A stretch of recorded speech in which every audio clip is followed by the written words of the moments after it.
On était proches. On était comme tout le temps ensemble. On était très proches. On savait que plus on allait partager, mais que ça soit une bière le soir en fin de journée ou... Après, parfois, on arrivait, on discutait de tout, de rien, et parfois... On y venait, il y a un truc qui nous est pensé, ah mais ça en fait dans le film c'est intéressant, ça faut qu'on le ramène.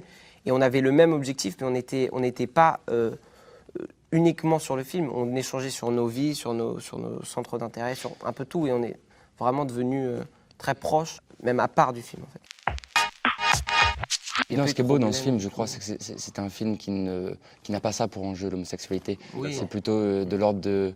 On s'en fiche un peu que ça soit deux garçons, ça aurait pu être deux filles, ça aurait pu être un garçon et une fille. Ça peut être n'importe quoi. Ce qui est intéressant, c'est la rencontre de ces deux personnes et comment l'un et l'autre s'apprivoisent. En faisant le film et même en le voyant, cette histoire d'amour, elle me plaît, elle me donne vraiment envie. Quelle que soit, je pense, l'orientation sexuelle de la personne, je pense vraiment que c'est une histoire d'amour qui donne envie. On a tous envie de vivre ça, ce premier amour qui est très beau, très solaire, avec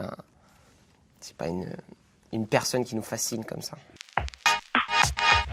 Je crois qu'il y a deux manières de se confronter un peu à la mort à cet âge-là. C'est la première qui est d'aller s'enfermer là-dedans avec une crainte, et l'autre qui est plutôt de s'en échapper et d'aller à contre-courant en plein dans la vie. Je crois que nos deux personnages, justement, ils font ces deux écarts-là. Et malgré tout, ils arrivent à se rencontrer et s'interroger sur la vision de chacun. Ouais, et puis c'est marrant, personnellement, moi j'ai l'impression que j'avais plus peur de la mort quand j'étais vraiment enfant et quand j'avais jamais été confronté à la mort.